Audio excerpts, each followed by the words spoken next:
வணக்கம் தோழர்களே. நம்ம குரூப் 2A வகுப்பில் ஏற்கனவே ஒரு செஷன் பார்த்தோம்.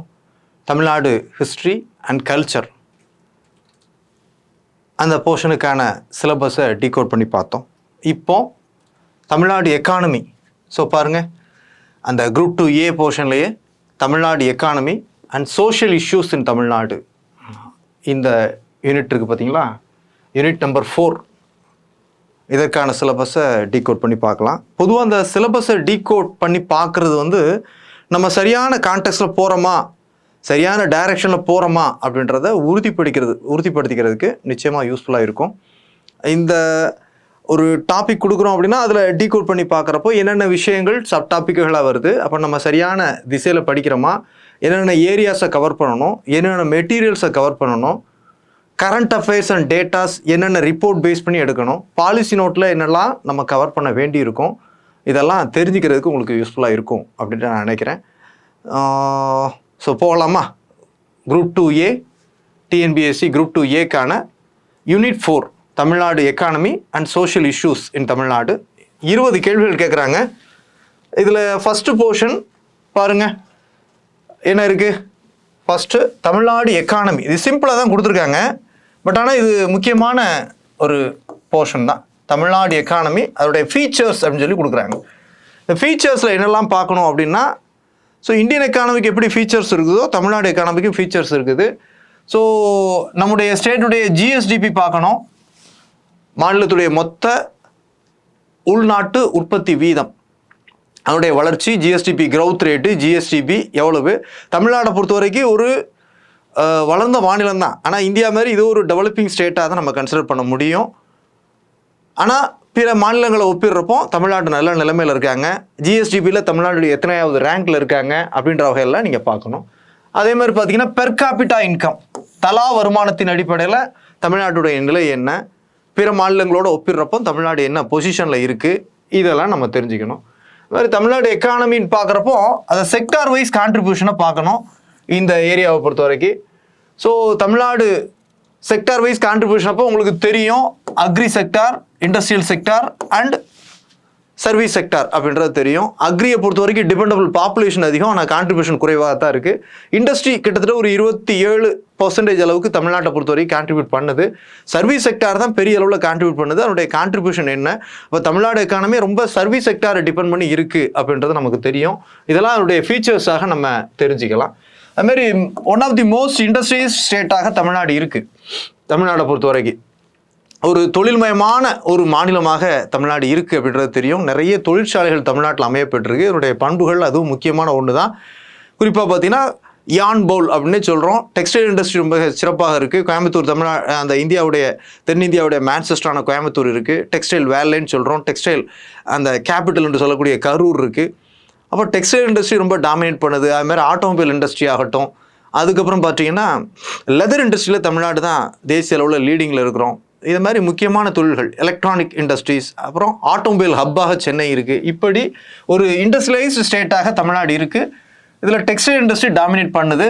அதுலேயே பார்த்தீங்கன்னா இப்போ மற்ற மாநிலங்களை பொறுத்தவரை பார்த்தீங்கன்னா பெரிய பெரிய தொழிற்சாலைகள், பெரிய பெரிய எம்என்சிஸ் இருப்பாங்க. ஆனால் தமிழ்நாட்டை பொறுத்தவரை பார்த்தீங்கன்னா நிறைய எம்எஸ்எம்இ யூனிட்டுகள் இருக்குது. அதனால தான் பார்த்தீங்கன்னா தமிழ்நாடு எம்எஸ்எம்இக்குன்னே முக்கியத்துவம் கொடுக்குறோம். அப்போ நிறைய நம்பர் ஆஃப் இண்டஸ்ட்ரி வைஸ் தேசிய அளவில் மகாராஷ்டிராவை காட்டிலும் நம்ம தான் லீடிங்கில் இருக்கிறோம். அப்போ இதெல்லாம் நம்முடைய முக்கியமான பண்புகளில் ஒன்றாக இருக்குது. அதுமாதிரி பார்த்தீங்கன்னா ஜென்ரலாக Tamil Nadu the most urbanised state அப்படின்னு சொல்லுவோம். நகரமயமாக்கப்பட்ட ஒரு மாநிலமாக தமிழ்நாடு இருக்குது. அப்போ நகரமயமாதல் பண்புகள், தமிழ்நாட்டுடைய நகரமயமாதல் போக்கு என்ன, 2011 சென்சஸ்லேயே 48% அளவுக்கு நம்ம அர்பனைஸ்டு ஸ்டேட்டாக நகரமயமாக்கப்பட்ட ஒரு மாநிலமாக நம்ம இருக்கிறோம். இதெல்லாம் நம்முடைய பண்புகளாக இருக்குது. இது மாதிரி ஹெல்த் இண்டிகேட்டர்ஸ் அப்படின்ற வகையில் பார்த்தீங்கன்னா நித்தியக்கூடிய ஹெல்த் இண்டிகேட்டர்ஸ்லையும் பார்க்குறப்போ நம்ம லீடிங்கில் இருக்கிறோம். கேரளாவுக்கு அடுத்து ஒரு வளர்ந்த மாநிலமாக ஐஎம்ஆர், எம்எம்ஆர்லாம் மிக குறைந்த அளவு கொண்டது தமிழ்நாடு இருக்கு. அது மாதிரி so general education enrolment ratio பாருங்க, ஹையர் எஜுகேஷன் என்ரோல்மெண்ட் ரேஷியோ உள்ளிட்ட இந்த உயர்கல்வி சேர்க்கை விதத்தில் நம்ம லீடிங்கில் இருக்கிறோம் அப்படின்ற தகவல்களை நம்ம பார்க்குறோம். அன்எம்ப்ளாய்மெண்ட்டை பொறுத்த வரைக்கும் ரீசெண்டாக பார்த்தீங்கன்னா மினிஸ்ட்ரி ஆஃப் லேபர், மத்திய அந்த தொழிலாளர் நலத்துறை அமைச்சகத்துடைய ரிப்போர்ட் அடிப்படையில் பார்க்குறப்போ நம்ம 4.3 அப்படின்ற அளவுக்கு அன்எம்ப்ளாய்மெண்ட் குறைஞ்சிருக்கு அப்படின்ட்டு தான் சொல்கிறாங்க. பாவர்ட்டிலையும் ஒரு குறைந்த மாநிலமாக, வறுமை வீதம் குறைந்த மாநிலமாக பெரிய மாநிலங்களை நம்மளும் பின்தங்கிய நிலையில் தான் இருக்கிறோம். வறுமை அளவு மிக குறைவானதாக இருக்குது அப்படிலாம் நம்முடைய வளர்ச்சியை காட்டுது. அது மாதிரி பார்த்தீங்கன்னா க்ரௌத் அப்படின்றதை தாண்டி ஹெச்டிஏலையும் நம்ம லீடிங்கில் இருக்கோம், ஹியூமன் டெவலப்மெண்ட் இண்டெக்ஸ். அப்போ இதுலேயும் பார்த்தீங்கன்னா நித்தி ஆயோக்குடைய அந்த ஹியூமன் டெவலப் இண்டெக்ஸ் ரிப்போர்ட்லையும் பார்த்தீங்கன்னா நம்ம என்ன பண்ணியிருக்கோம், ஒரு வளர்ந்த மாநிலமாக, மேம்பாடு அடைந்த ஒரு மாநிலமாக பார்க்குறோம். அதுமாதிரி எஃப்டிஐ இன்ஃப்ளோ, அந்நிய நேரடி முதலீடை ஈர்ப்பதிலே 2வது இடம் 3வது இடம் அப்படின்னு பிடிக்கக்கூடிய நிலையில தான் நம்ம தமிழ்நாடு இருக்குது. அப்போ இதெல்லாம் தமிழ்நாடு எக்கானமியுடைய பண்புகள் தான். ஒரு வகையில் பார்த்தீங்கன்னா தமிழ்நாடு எக்கானமி பார்த்தீங்கன்னா ஒரு வகையில் டீசென்ட்ரலைஸ்ட் எக்கானமியாக இருக்குது. எந்த ஒரு செக்டாரையும் டிபெண்ட் பண்ணாமல், அதுமாதிரி இண்டஸ்ட்ரியிலையும் ஒரு குறிப்பிட்ட இண்டஸ்ட்ரியை மட்டும் டிபெண்ட் பண்ணாமல் பல்வேறு தொழிற்சாலைகள் நிறைந்ததாக ஒரு பரவலாக்கப்பட்ட ஒரு தொழில்மயமான ஒரு மாநிலமாக தமிழ்நாடு இருக்குது அப்படின்றத நம்ம பார்க்குறோம். இதெல்லாம் தமிழ்நாடு பொருளாதாரத்துடைய பண்புகள். இந்தந்த ஆஸ்பெக்டில் இதை நீங்கள் கொஞ்சம் பார்த்துக்கங்க. அடுத்தது பாருங்க, இந்த ஸ்டேட் பட்ஜெட்னு கொடுக்குறாங்க. ஒன்று நீங்கள் என்ன படிப்பீங்க, இந்த ஆண்டுக்கான பட்ஜெட் அப்படின்றத தாண்டி நீங்கள் ஜென்ரலாகவே இந்த மாநில பட்ஜெட் அப்படின்னா தமிழ்நாடு பட்ஜெட்டுடைய பொதுவான வருவாய், ரெவன்யூ அண்ட் எக்ஸ்பெண்டிச்சர் என்ன அப்படின்றத நம்ம பார்க்குறோம். பொதுவாகவே என்னென்ன சோர்ஸ் ஆஃப் இன்கம் நமக்கு ரொம்ப அதிகமாக இருக்குது, ஜென்ரலாக ஒவ்வொரு மாநிலத்தை பொறுத்தும் மாறுபடும். அது மாதிரி தான் பாருங்கள், பொதுவாகவே வந்து பார்த்திங்கன்னா நம்ம இன்கம் அண்ட் எக்ஸ்பெண்டிச்சரை சில வகையில் கிளாஸிஃபை பண்ணுவோம். ஒன்று revenue receipts and capital receipts. வருவாயை பொறுத்த வரைக்கும் இப்போ வருவாய் வரவுகள் மற்றும் மூலதன வரவுகள், அதாவது ரெவன்யூ ரெசிப்ட்ஸ் என்னெல்லாம் தமிழ்நாட்டுக்கு வருது, கேபிட்டல் ரிசிப்ட்ஸ் என்று சொல்லக்கூடிய மூலதன வரவுகள் தமிழ்நாட்டுக்கு என்னெல்லாம் வருது அப்படின்னு பார்க்கணும். அதுமாதிரி மாநிலத்துடைய சொந்தமான இதிலே வந்து பார்த்தீங்கன்னா நம்ம மாநிலத்துடைய சொந்த வருவாய் என்ன இருக்குது அப்படின்னு பார்க்குறப்போ பொதுவாக கமர்ஷியல் டேக்ஸ், அதாவது இப்போ ஜிஎஸ்டின்னு இருக்குது, பழைய சேல்ஸ் டேக்ஸ், கமர்ஷியல் டேக்ஸ் தான் பெரிய அளவில் கான்ட்ரிபியூட் பண்ணுது. தொடக்க காலமாக நீண்ட காலமாக நமக்கு வருமானத்தில் பெரிய அளவில் கான்ட்ரிபியூட் பண்ணுறது அதுதான். ரெண்டாவது பார்த்தீங்கன்னா ஸ்டாம்ப்ஸ் அண்ட் ரிஜிஸ்ட்ரேஷன், அப்போ முத்திரை மற்றும் பதிவு கட்டணம், அந்த துறை அந்த வருவாய் வந்து தமிழ்நாட்டுக்கு அதிகமாக இருக்குது, இதான் பெரிய அளவில் கான்ட்ரிபியூட் பண்ணுது. அதுக்கப்புறம் ஸ்டேட் எக்ஸைஸ் கலால் வரி அப்படின்றது இந்த டாஸ்மாக் ரிலேட்டடாக வருது பார்த்தீங்களா, அந்த வருமானம் ஃபுல்லாக நமக்கு பெரிய அளவில் வருது. அப்போ இந்த மாதிரி தான் பார்க்கணும் அதனுடைய கான்ட்ரிபியூஷன் என்ன. நீங்கள் அந்த பை சார்ட் போட்டு நியூஸ் பேப்பரில் கொடுப்பாங்க பார்த்தீங்களா, அதான் பார்க்கணும். ஸ்டேட்டுடைய ரெவன்யூவில் என்ன டேக்ஸ் அதிகமாக கான்ட்ரிபியூட் பண்ணுது, கமர்ஷியல் டேக்ஸு, அப்புறம் ரிஜிஸ்ட்ரேஷனு, அப்புறம் motor vehicle tax, other income, இப்படி தான் பார்க்கணும் இதில் எதெல்லாம் வருது. இப்போ மாநில பட்ஜெட்லேயே வருமானம் இதெல்லாம் அதிகமாக வருது, செலவு இதெல்லாம் அதிகமாக பண்ணுறோம். வருமான வகைகள்லேயே மூலதன வரவுகள் என்று சொல்லக்கூடிய கேபிட்டல் ரிசிப்ட்ஸு, ரெவன்யூ ரிசிப்ட்ஸ் என்று சொல்லக்கூடிய வருவாய் வரவுகள், இதெல்லாம் எவ்வளவு கான்ட்ரிபியூட் பண்ணுது. டேக்ஸ்லேயே மாநிலத்துடைய சொந்த வரி வருவாய், டேக்ஸ் ரெவன்யூவில் கமர்ஷியல் டேக்ஸ் எவ்வளவு, ஸ்டாம்ப்ஸ் அண்ட் ரிஜிஸ்ட்ரேஷன் எவ்வளவு, ஸ்டேட் எக்ஸைஸ் எவ்வளவு, மோட்டர் வெஹிக்கிள் டேக்ஸ் எவ்வளவு. அப்போ இந்த ஆண்டுக்கு இல்லை, ஜென்ரலாகவே எது அதிகமாக இருக்குது அப்படின்ற வியூவிலே நம்ம பார்க்கணும்.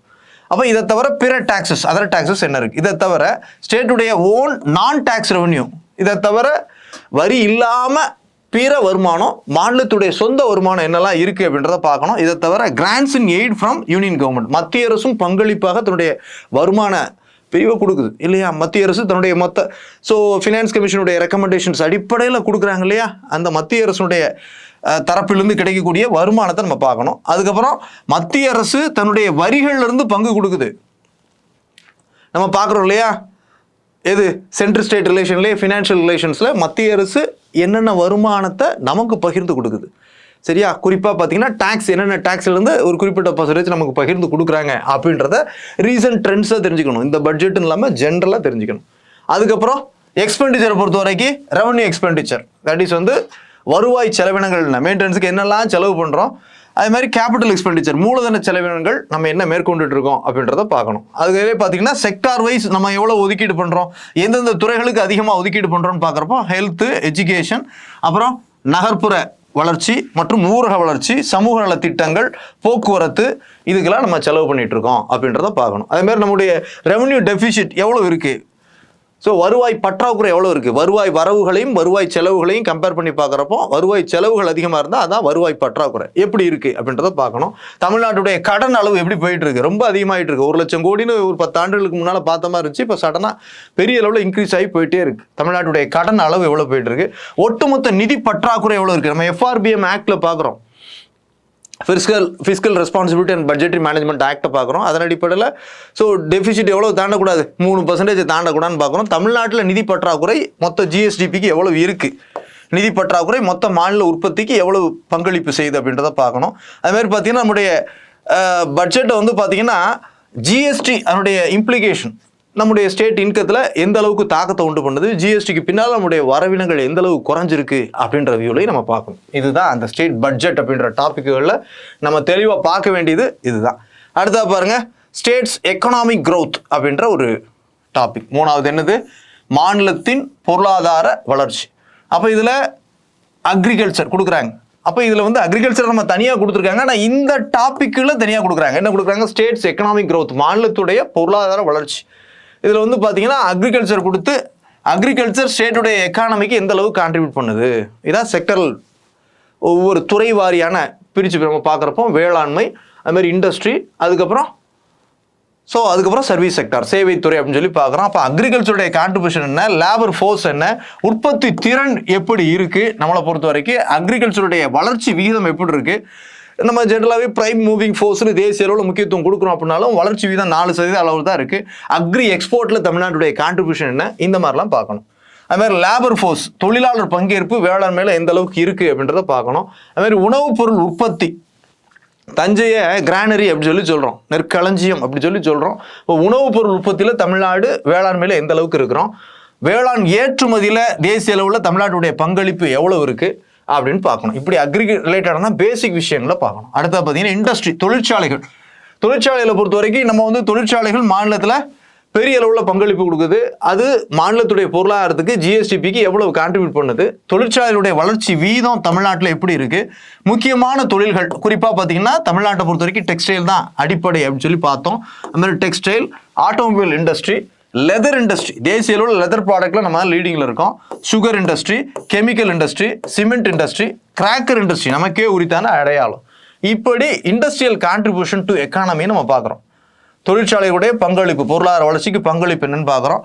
தமிழ்நாட்டை பொறுத்த வரைக்கும் தமிழ்நாட்டுக்கான அடையாளம் எம்எஸ்எம்இன்னு சொல்லி சொன்னேன். மைக்ரோ ஸ்மால் மீடியம் என்டர்பிரைசஸ் நமக்கான அடையாளமாக இருக்குது. அதுமாதிரி அந்நிய நேரடி முதலீட்லையும் நம்ம தேசிய அளவில் எப்போவுமே முதல் 3 இடங்களில் வந்துக்கிட்டே இருக்கிறோம். அதேமாதிரி இண்டஸ்ட்ரியல் growthக்காக மாநில அரசும் மத்திய அரசும் நிறைய ஸ்பெஷல் எக்கனாமிக் ஜோன் ஃபார்ம் பண்ணியிருக்காங்க. மெப்ஸ் முதற்கொண்டு நிறைய இருக்குது. ஒவ்வொரு மாவட்டங்கள்லையும் நம்ம ஸ்பெஷல் எக்கனாமிக் ஜோன் ஃபார்ம் பண்ணிட்டு இருக்கோம். தமிழ்நாடு அரசுடைய முயற்சியில் பார்க்கணும்.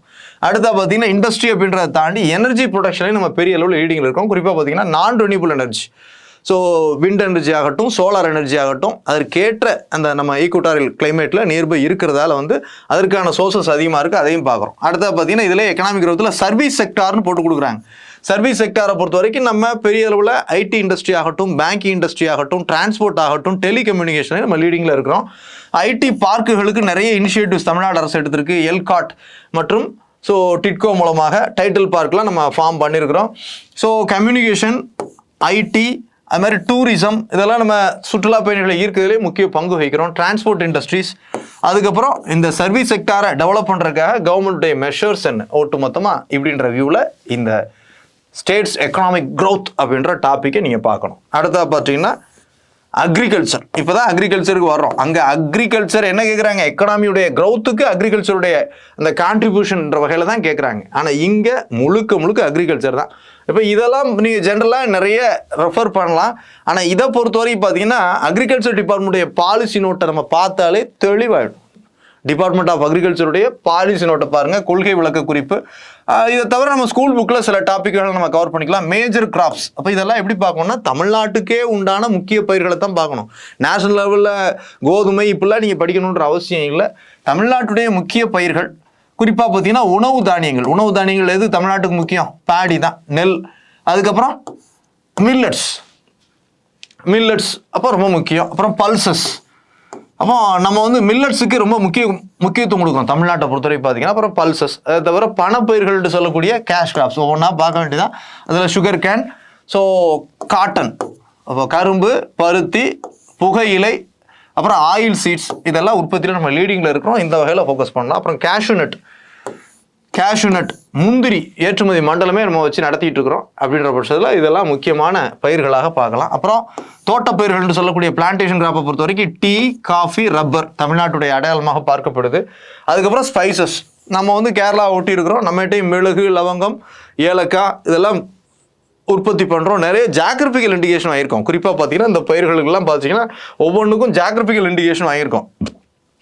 அந்த மாதிரி பொருட்களாக பாருங்கள், வேளாண் பொருட்களையே, உற்பத்தி பொருட்களையே புவிசார் குறியீடு பெறப்பட்ட பொருட்களை முக்கியத்துவப்படுத்தி பாருங்கள். அப்புறம் தோட்டப்பயிர்கள்னு சொல்லக்கூடிய ஹார்டிகல்ச்சர் கிராப்ஸ், அதிலே பழங்கள் உற்பத்தி, வாழையில் நம்ம பெரிய முக்கியத்துவம் பெறுறோம். அது மாதிரி மாம்பழம், ஸோ பனானா, மேங்கோஸ், அதுக்கப்புறம் கோகனட், தேங்காய் உற்பத்தியில் நம்ம முக்கியத்துவம் பெறுறோம். அது மாதிரி வெஜிடபிள் ப்ரொடக்ஷன், இதெல்லாம் நம்முடைய கான்ட்ரிபியூஷன் என்ன அப்படின்றத நீங்கள் பார்க்கணும். ஸ்டேட்டுடைய கான்ட்ரிபியூஷன் என்னன்றதை பார்க்கணும். இதெல்லாம் பள்ளி புத்தகங்கள் போதும், கூடுதலாக பாலிசி நோட்டில் உள்ள விஷயங்களை பார்க்கலாம். அடுத்த டைப்ஸ் ஆஃப் ஃபார்மிங், வேளாண் முறைகளில் நிறைய முறைகள் இருக்குது. இது பேசிக் தான், இதை டீகோட் பண்ணுறப்போ. ஸோ அவங்க ஜென்ரலாக ஆர்கானிக், இன்ஆர்கானிக்னு கொடுத்தாலும் டைப்ஸ் ஆஃப் ஃபார்மிங்கில் நிறைய வெரைட்டி இருக்குது. சப்சிஸ்டன்ஸ் ஃபார்மிங், தன்னிறைவு வேளாண்மை இருக்குது. ஷிஃப்டிங் கல்ச்சர், அதாவது ஷிஃப்டிங் ஃபார்மிங், இடப்பெயர்வு வேளாண்மை இருக்குது. தீவிர வேளாண்மை இருக்குது. இதெல்லாம் பேசிக்காக பார்த்துக்கோங்க. ட்ரை ஃபார்மிங், வறண்டல்ல வேளாண்மை. மிக்ஸ்டு ஃபார்மிங், அதாவது கலப்பு வேளாண்மை, பல பயிர்களை போட்டு பண்ணக்கூடிய கலப்பு வேளாண்மை இருக்குது. அதை தவிர மாடித்தோட்ட விவசாயத்துக்குன்னே தமிழ்நாடு அரசு நிறைய முயற்சிகள் எடுத்திருக்கு. பார்த்தீங்கன்னா அது தெரியும், ஹார்டிகல்ச்சர் டிபார்ட்மெண்ட்டில் பார்த்தீங்கன்னா தெரியும், அந்த பாலிசி நோட்டில் கொடுத்துருப்பாங்க. டெரஸ் ஃபார்மிங், இதை தவிர ஜென்ரலாக சிலபஸ்லேயே கொடுத்துருக்காங்க ஆர்கானிக் ஃபார்மிங், இயற்கை வேளாண்மை. ஸோ அதனுடைய தேவை என்ன, அதனுடைய முக்கிய அம்சங்கள் என்ன, அதனுடைய நன்மைகள் என்ன. அதுக்கப்புறம் ஸ்டேட் கவர்மெண்ட் இந்த ஆர்கானிக் ஃபார்மிங்க்குன்னே நிறைய மெஷர்ஸ் எடுத்திருக்காங்க. இதை தான் நீங்கள் பாலிசி நோட்டில் பார்க்கணும். குறிப்பாக பார்த்தீங்கன்னா Tamil Nadu organic farming policy, Tamil Nadu organic farming பாலிசின்ற பாலிசி இருக்குது. இதை தவிர பிற முயற்சிகள் இருக்குது. இதை தவிர இன்ஆர்கானிக் ஃபார்மிங், ஜென்ரல் நம்ம ஃபாலோ பண்ணக்கூடிய இன்ஆர்கானிக் ஃபார்மிங் இருக்குது. அது நம்ம ஏற்கனவே கன்வென்ஷனல் ப்ராக்டிசஸ் ஃபாலோ பண்ணுறோம். அப்போ இதில் பார்த்தீங்கன்னா என்ன பண்ணுறோம், கிரீன் ரெவல்யூஷன் சொல்லக்கூடிய பசுமை புரட்சியும் உள்ளே பார்க்குறோம். ஸோ அதனுடைய நன்மைகள் என்ன, குறைபாடுகள் என்ன.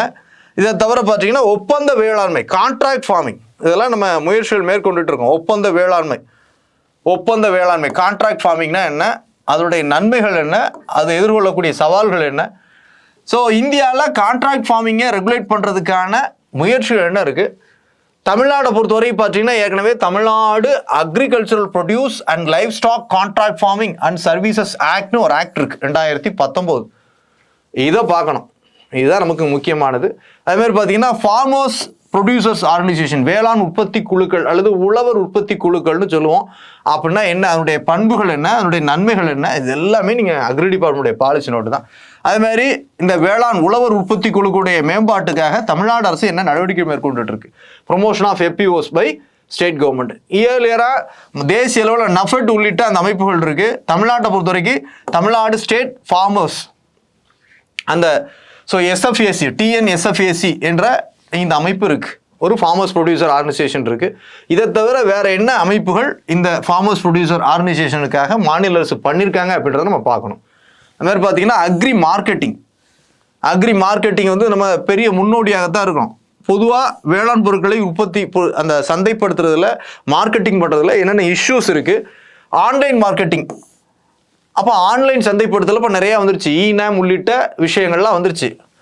ஸோ நேஷனல் அக்ரி மார்க்கெட்டிங் உள்ளிட்ட முயற்சிகள் வந்துருச்சு. நம்ம ஏற்கனவே தமிழ்நாடு அரசும் அந்த ரிலேட்டடான முயற்சிகள் பண்ணிட்டு இருக்காங்க. நம்ம அக்ரி மார்க்கெட்டிங்கு 98-99 உழவர் சந்தைகள்லாம் ஃபார்ம் பண்ணோம். உழவர் சந்தைகள் இப்போ திரும்பவும் அந்த ஸ்கீம் எல்லாம் ரிவைவ் பண்ணியிருக்கிறோம். அது மாதிரி பார்த்தீங்கன்னா ஃபார்ம் டு ஹோம், அக்மார்க் உள்ளிட்ட அந்த வேளாண் உற்பத்தி பொருட்களை சந்தைப்படுத்தி அதை வேல்யூடேஷன் பண்ணுறதுக்குன்னு மாநில அரசு நிறைய முயற்சிகள் மேற்கொண்டுருக்காங்க. சரியா, டிஸ்ட்ரிக்ட் அக்ரி மார்க்கெட்டிங் கமிட்டிலாம் இருக்குது. இது மாதிரி தமிழ்நாடு அரசுக்கே உரித்தான அந்த ஸ்கீம்ஸ், இனிஷியேட்டிவ்ஸ் எல்லாம் நம்ம பார்க்கணும். அடுத்தது பார்த்தீங்கன்னா இந்த அக்ரி பட்ஜெட்டிங். ஸோ வேளாண் துறைக்குனே தனி பட்ஜெட்டு கடந்த 3 ஆண்டுகளாக போட்டுட்ருக்குறாங்க. அதனுடைய முக்கிய அம்சங்கள் என்ன, எவ்வளோ பட்ஜெட் அலோகேஷன் இருக்குது, ஸோ அதனுடைய நோக்கங்கள் என்ன, அதன் மூலமாக என்ன திட்டங்களை, வேளாண் சிறப்பு திட்டங்களை நம்ம நிறைவேற்றுறோம் அப்படின்றத பார்க்கணும். இந்த கலைஞருடைய all village agri development programme KVAIDP, மண்ணுயிர் காத்து மண்ணுயிர் காப்போம், இந்த திட்டங்கள்லாம் இப்போ கொஞ்சம் முக்கியத்துவம் பெறுது. அதை தவிர நெல் Jayaraman mission, 1 village 1 crop, Tamil Nadu millets, so Tamil Nadu திணைகள் இயக்கம்னே முக்கியத்துவம் கொடுக்குறோம். இந்த மாதிரி இதெல்லாம் வந்து இந்த பட்ஜெட்டில் முக்கியத்துவம் கொடுத்து கொண்டு வரப்பட்ட திட்டங்கள். இந்த மாதிரி திட்டங்கள்லாம் நல்லா பார்த்துக்கணும். இவ்வளோதான். அப்போ இது வந்து பாதி வந்து பார்த்திங்கன்னா நம்ம வந்து ஸோ இது எக்கானமி ஆஸ்பெக்ட்லேயே தான் பார்க்குறதுன்ட்டு. ஸோ கிராப்ஸ் பார்க்குறோம். கூடுதலாக ஸ்கூல் புக்கை தாண்டி நம்ம அந்த பாலிசி நோட்டை கவர் பண்ணினாலே போதுமானது தான். அடுத்தது பார்த்தீங்கன்னா எஜுகேஷன். 5th டாபிக் என்ன இருக்குது, எஜுகேஷன்லேயே ஸோ ஹிஸ்ட்ரி ஆஃப் எஜுகேஷன் தமிழ்நாடுலாம் கேட்கல. இங்கே கேட்டது என்ன பாருங்கள், இல்லிட்ரஸி, கல்வி அறிவின்மை அப்படின்ற பிரச்சனை. அப்போ தமிழ்நாட்டில் உள்ள இல்லிட்ரேட் ரேட் என்ன, எவ்வளோ இருக்கிறாங்க, இல்லிட்ரஸி அந்த பிரச்சனையை களையிறதுக்காக ஸோ நம்ம என்ன முயற்சி எடுத்துருக்கோம் அப்படின்னு தான் பார்க்கணும். ஸோ இல்லிட்ரஸிக்கான காரணம் என்ன, அதனுடைய ஈவில் எஃபெக்ட்ஸ் என்ன, தமிழ்நாட்டில் இல்லிட்ரசி ஸ்டேட்டஸ் என்ன, ஸ்டேட் கவர்மெண்ட் இதுக்காக என்ன மெஷர்ஸ் நடவடிக்கை எடுத்திருக்கு. பொதுவாக வந்து பார்த்தீங்கன்னா நிறைய மத்திய திட்டங்களையும் இம்ப்ளிமெண்ட் பண்ணக்கூடிய எஜுகேஷன் ஆகட்டும், அக்ரிகல்ச்சர் ஆகட்டும், ஹெல்த் ஆகட்டும் செயல்படுத்துவது யார் அப்படின்னு பார்க்குறப்போ வந்துன்னா மாநில அரசு தான் செயல்படுத்திட்டு இருக்காங்க. அப்படின்றப்போ மாநில அரசுடைய முயற்சிகள் என்ன, அப்போ நேஷனல் லிட்ரஸி மிஷன் 90களில் 91 பார்த்தீங்கன்னா அறிவொளி இயக்கம்லாம் வச்சுட்டு இருந்தாங்க. அதுலேருந்து அப்படியே வருது. ஸோ அது மாதிரி total literacy campaign, national literacy mission, அது மாதிரி பார்த்தீங்கன்னா புதிய பாரத எழுத்தறிவு திட்டம் அப்படின்ட்டு ஒரு திட்டம். இந்த மாதிரி திட்டங்களாக பார்க்கணும். அதாவது முதியோர் கல்வின்னு கூட நீங்கள் எடுத்துக்கலாம். அப்போ வயது வந்தோருக்கான கல்வி திட்டங்கள், அவர்களுடைய எழுத்தறிவின்மையை போக்கக்கூடிய திட்டங்களாக, இல்லிட்ரஸியை போக்கக்கூடிய திட்டங்களாக நம்ம பார்க்கணும். அந்த வகையிலே பார்த்தா போதும். அது மாதிரி கிராஸ் என்ரோல்மெண்ட் ரேஷியோ, சேர்க்கை வீதம், குறிப்பாக பள்ளிகள்லையும் கல்லூரிகள்லையும் இந்த ரிலேட்டடாக பார்த்தீங்கன்னா இப்போ சில ரிப்போர்ட்ஸ் ரிலீஸ் ஆகிருக்கு.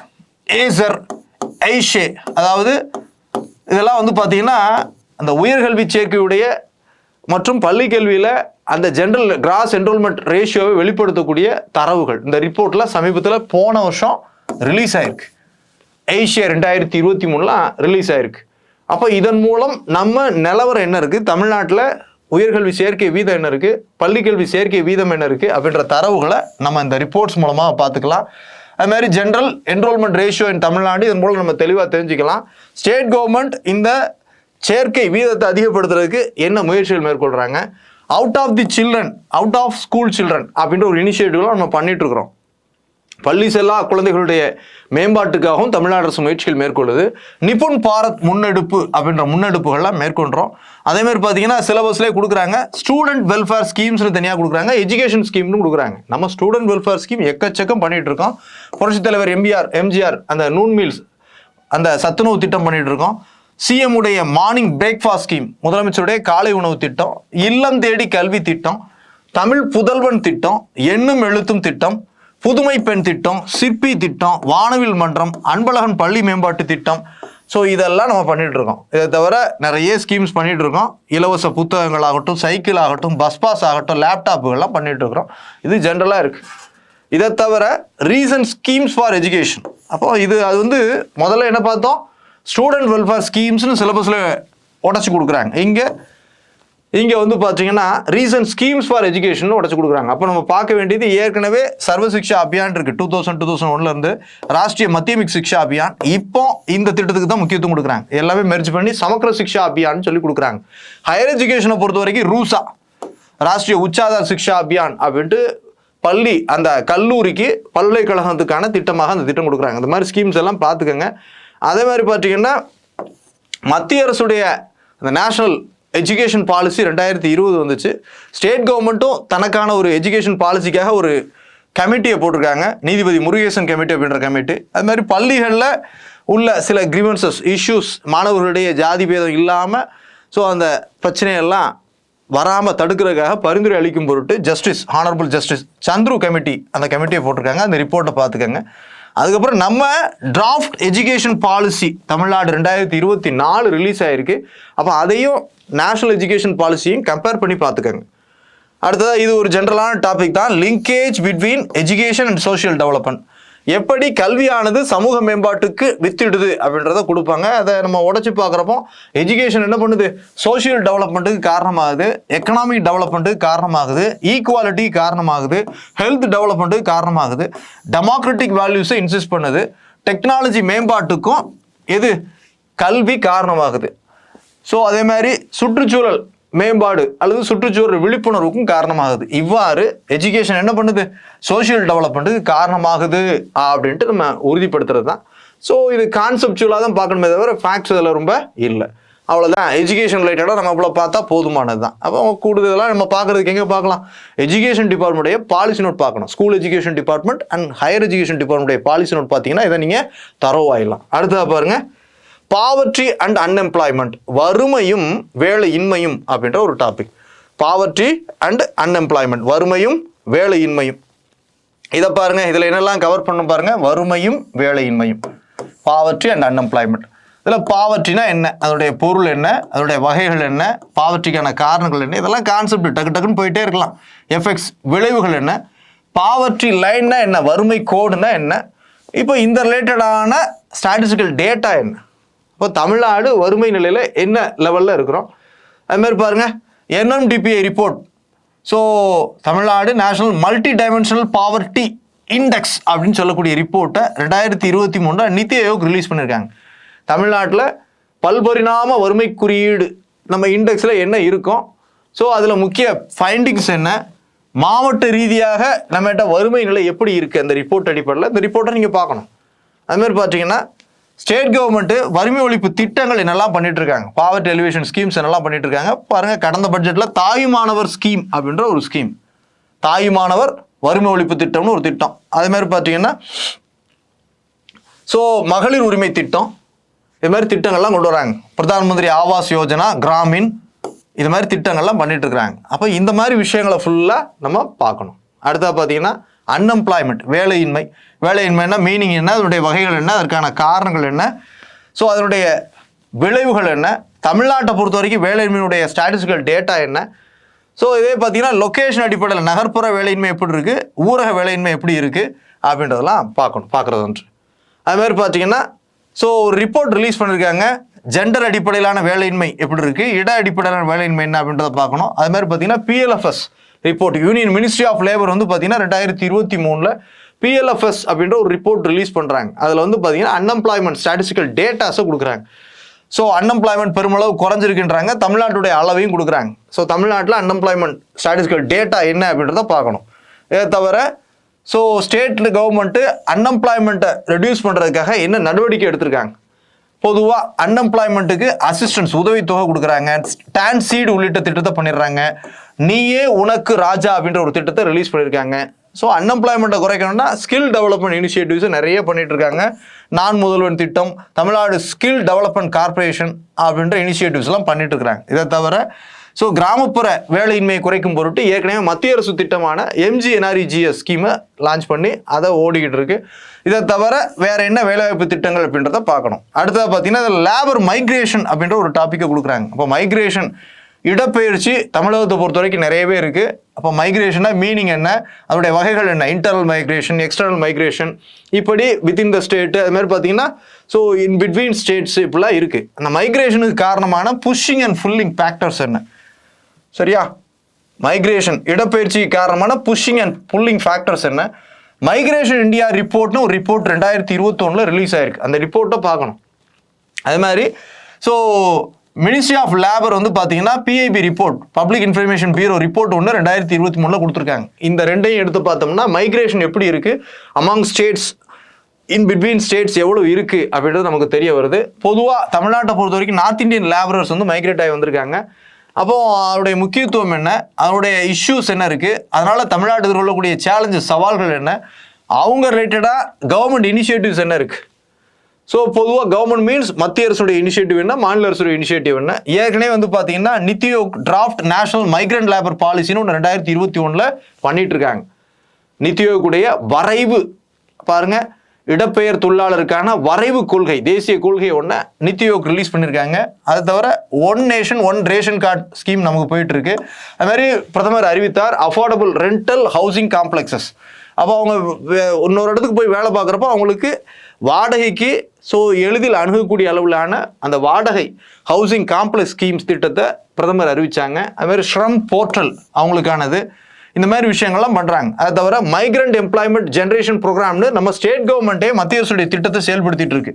இடம்பெயர் தொழிலாளர் வேலைவாய்ப்பு திட்டம் அப்படின்ட்டு மைக்ரண்ட் எம்ப்ளாய்மெண்ட் ஜென்ரேஷன் ப்ரோக்ராம் அப்படின்ட்டு ஒரு ஸ்கீமை ஸ்டேட் கவர்மெண்ட் பண்ணிட்டு இருக்கிறாங்க. இதை தவிர நம்ம வடமாநில தொழிலாளர்கள் அப்படின்றத தாண்டி தமிழ்நாட்டை சேர்ந்த புலம்பெயர் தொழிலாளர்கள், நான் ரெசிடென்ட் தமிழ்ஸ் வெளிநாடுகளில் போய் வேலை பார்க்குறாங்க. அவங்களுடைய நலனுக்காக நம்ம தமிழ்நாடு அரசும் சில இனிஷியேட்டிவ் எடுத்திருக்கு. Commissionerate of rehabilitation and welfare of non resident Tamils, வெளிநாடு வாழ் தமிழர்களுக்கான அந்த நல்ல வாரியம், அந்த இயக்குநரகத்தை ஸ்டேட் கவர்மெண்ட் பண்ணிட்டு இருக்காங்க. இந்த மாதிரி விஷயத்தை தான் நம்ம இதில் பார்க்கணும். லேபர் மைக்ரேஷன் அப்படின்றத நம்ம பார்க்கணும். அடுத்ததாக பாருங்க, ஸோ பாப்புலேஷன் க்ரௌத், இதுதான் டாபிக். பாப்புலேஷன் க்ரௌத், மக்கள் தொகை வளர்ச்சி வீதம் அப்படின்னு சொல்லி கொடுக்குறாங்க. கடைசியாக பார்த்தீங்கன்னா நமக்கு 2011 அப்புறம் சென்சஸ் இல்லை. ஸோ அப்போ சென்சஸ் 2001 கொடுக்கப்பட்ட விஷயங்களே தரோவாக்கிக்கங்க, அது டிஸ்ட்ரிக்ட் வைஸ் தரோவாக்கிக்கங்க. ஸோ இதன் மூலமாக தமிழ்நாட்டுடைய மக்கள் தொகை அந்த புள்ளி விவரங்களை தெளிவாக்கிக்காங்க. Population statistics of Tamil Nadu. இதிலே growth ரேட் அப்படின்றப்போ ஆனுவல் growth ரேட் இருக்கு, டிகேடல் growth ரேட் இருக்கு, 10 ஆண்டு வளர்ச்சி வீதம் என்ன ட்ரெண்ட்ல போயிட்டு இருக்கு அப்படின்றத அனலைஸ் பண்ணுங்க. ஸோ சமீபத்தில் பார்த்தீங்கன்னா கடந்த ஆண்டு விமன் அண்ட் மென் ரிப்போர்ட் அப்படின்னு ஒரு ரிப்போர்ட் ரிலீஸ் ஆயிருக்கு 2023. வேர்ல்டு பாப்புலேஷன் ரிப்போர்ட் தான் சொல்லிட்டு இருக்கு நம்முடைய பொசிஷன்னா உலக அளவில் நம்ம எவ்வளோ லீடிங்கில் இருக்கிறோம் அப்படின்றதெல்லாம் அந்த வேர்ல்டு பாப்புலேஷன் ரிப்போர்ட் சொல்லியிருக்கு. இதை நம்ம லைட்டாக பார்த்துக்கலாம். ஸோ growth ரேட் அப்படின்ற வகையில் செக்ஸ் ரேஷியோ எப்படி போயிட்டு இருக்கு, ஆண் பெண் பாலின வீதம் எப்படி போயிட்டு இருக்கு, டிஸ்ட்ரிக்ட் வைஸ் ரிப்போர்ட் என்ன, ஸோ அப்போ பாலின வீதம் குறைந்த மாவட்டங்கள் என்ன, அதிகமான மாவட்டங்கள் என்ன, ஸோ பாலின வீதம் குறைவதற்கான காரணங்கள் என்ன, டென்சிட்டியில் எப்படி இருக்குது, மாவட்டங்கள் வாரியாக மக்கள் தொகை அடர்த்தி எப்படி இருக்குது, டிஸ்ட்ரிக்ட் வைஸ் டென்சிட்டி எப்படி இருக்குது, காசஸ் ஃபார் பாப்புலேஷன் growth மக்கள் தொகை வளர்ச்சிக்கான காரணம் என்ன, இது சிலபஸ்லேயே உடச்சி கொடுத்துருக்காங்க. மக்கள் தொகை வளர்ச்சிக்கான காரணம் என்னென்னா அதிக பிறப்பு வீதம், high birth rate, low death rate, Tamil Nadu என்ன பொசிஷனில் இருக்குது, மைக்ரேஷன் தமிழ்நாட்டில் என்ன இருக்குது. இதை தவிர பாப்புலேஷன் கண்ட்ரோல் ப்ரோக்ராம்ஸ் அப்படின்னா வந்து ஹெல்த் அண்ட் ஃபேமிலி வெல்ஃபேர் டிபார்ட்மெண்ட்டுடைய அந்த பாலிசி நோட்டில் உள்ள விஷயங்களை நம்ம பார்த்தாலே புரிஞ்சு போச்சு. அப்போ பார்த்தீங்கன்னா ஸ்டெரிலைசேஷன் ப்ரோக்ராம்ஸ் நிறைய இருக்குது. Male female sterilisation programme, PPIUCD, PAIUCD போன்ற இனிஷியேட்டிவ்ஸ்லாம் ஸ்டேட் கவர்மெண்ட் பண்ணிட்டு இருக்காங்க. அதுக்கப்புறம் DMPA, அதுக்கப்புறம் பார்த்தீங்கன்னா அந்த டேப்லெட்ஸ்லாம் சொல்கிறாங்க, அந்தாரா, சையா உள்ளிட்ட அந்த முயற்சிகள். அப்புறம் MTP, ஃபேமிலி பிளானிங். இதில் தமிழ்நாட்டுடைய சாதனைகள் என்ன, நேஷனல் ஹெல்த் மிஷன், ஜன்சங்கியா ஸ்திரத்தா கோஷ் உள்ளிட்ட அந்த மத்திய அரசுடைய திட்டங்களை நம்ம எப்படி ஃபேமிலி பிளானிங்க்கு யூஸ் பண்ணுறோம்.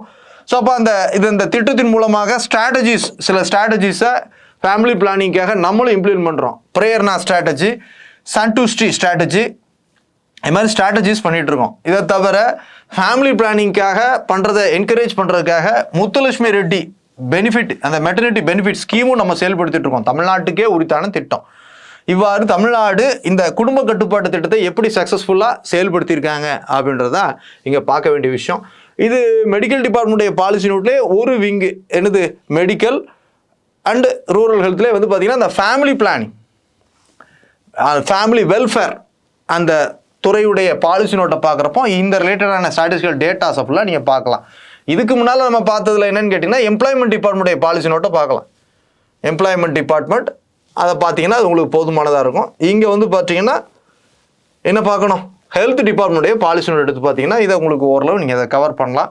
ஸோ ஏற்கனவே உள்ள ஃபேக்ட்ஸோடு சேர்த்து இதை பார்த்துக்கோங்க. அடுத்தது பாருங்கள், சைல்டு லேபர் இஷ்யூஸ் அப்படின்னு ஒரு வேர்டு தான் கொடுக்குறாங்க. அதை நம்ம தனியாக தான் பார்த்தாகணும். Child labour and related issues அப்படின்னு பார்க்குறப்ப பார்த்தீங்கன்னா சைல்டு லேபர் இஷ்யூஸ். அப்போ சைல்டு லேபர்னால் என்ன மீனிங், அதுக்கான டெஃபினிஷன் என்ன, ஸோ அதற்கான ஸ்டாட்டிஸ்டிக்கல் டேட்டா என்ன. ஏற்கனவே வந்து பார்த்தீங்கன்னா யூனிசெஃப் மற்றும் ILO இந்த ரிலேட்டடான 2020-21 ஒரு டேட்டா ரிலீஸ் பண்ணியிருக்காங்க. NCRB நேஷனல் கிரைம் ரெக்கார்ட்ஸ் பியூரோவும் குழந்தை தொழிலாளர் ரிலேட்டடான அந்த புள்ளி விவரத்தை கொடுக்குறாங்க.